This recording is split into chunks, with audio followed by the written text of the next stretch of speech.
आज आम सरकार ये त्रयोदशतम निजुक्ति मेला ये अवसर रे आज तीनोटी विभागर पूर्त विभाग, जल संपद विभाग, गृह निर्माण एवं नगर उन्नयन विभागर 591 जन को आज निजुक्ति पत्र विशेष करिकी इंजीनियरिंग क्षेत्र रे ये निजुक्ति प्रदान करा जायछि। यह पूर्वर मध्य आमे विगत दिन मानकरे जो निजुक्ति मेला करिथिलु, जदि ये समस्त को देखिबा ताहले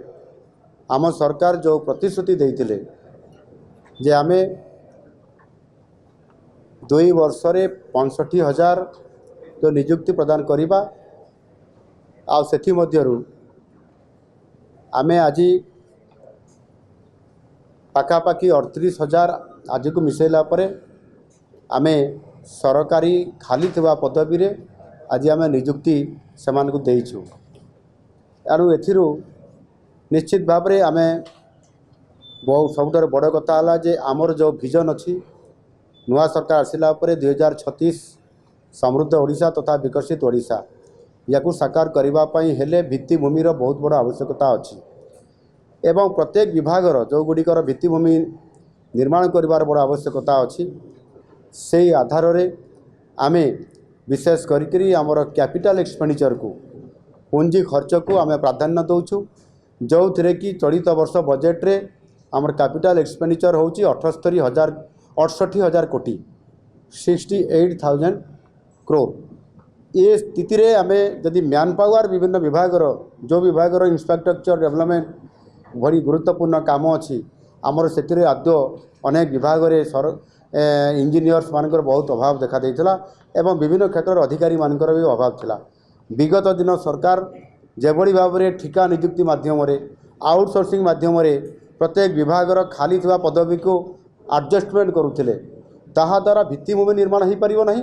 एवं ओडिशा एक नुआ ओडिशा निर्माण हो पारिबो नहीं, जहाँकि आमे आज गोटे बड़ विजन नहीं कि जाऊँ 2036 रे समृद्ध ओडिशा गठन करने, जहाँकि आमर ओडिशा गठनर 100 वर्ष पूरण होगापी जाऊँच। आम सरकार जो कथा देइथिले सेही कथा को पूरण करने प्रतिश्रुति को पूरण करने जाई आमे कथा देइथिलु आ कथा भी आज रखीचु। आज ये त्रयोदश निजुक्ति मेला 591 जन को आमे निजुक्ति देइछु एवं आगामी दिन में विशेष करके आज जो निजुक्ति मेला आमे वाटर रिसोर्स को अधिक ए संख्यार निजुक्ति योग्य से माने होइछंती। विशेष करके वाटर रिसोर्स ये मु तार दायित्व रे निजे अछि एवं से आमे बड़ लक्ष्य रखीचु जे ओडिशार 60% रु अधिक होउछंती चाषी एवं चाष क्षेत्र में किभली अधिक उन्नति हेबो, चाषींकर आय रे किभली भाव रे केवल द्विगुणित नुह बहुगुणित हम आथिपाई सबुठार बड़ ताहार भूमिका निभेब सेटा हूँ जलसेचन इरिगेशन। आमे ये जलसेचन विभाग रे 15,000 कोटी टंकार बजेट अच्छी ताकू खर्च करने हेले विभिन्न क्षेत्र रे विशेष करी आमे आमर जो रही नदीबंध अच्छी आपंकर ब्यारेज अच्छी आपंकर ISS स्ट्रक्चर अच्छी आपंकर डीप बोरवेल अच्छी एवं एभली अनेक क्षेत्र में उठा जलसेचन अच्छी या जदि प्राधान्य आम दौचु ताले जलसेचन आमर क्षेत्र बढ़िबो आ ताहा द्वारा आम मैन पावर जो अधिक आवश्यकता अच्छी ताकू प्रायोरिटी दौचु आ सेथिपाई आज आम इथिरे बेसी प्रायोरिटी देइचु जे किभली भाव में पूंजी खर्च को बढ़ाइबा पई हेले इंफ्रास्ट्रक्चर को बढ़ाइबा हेले ये निजुक्तिर बहुत बड़ा आवश्यकता अच्छी आ जो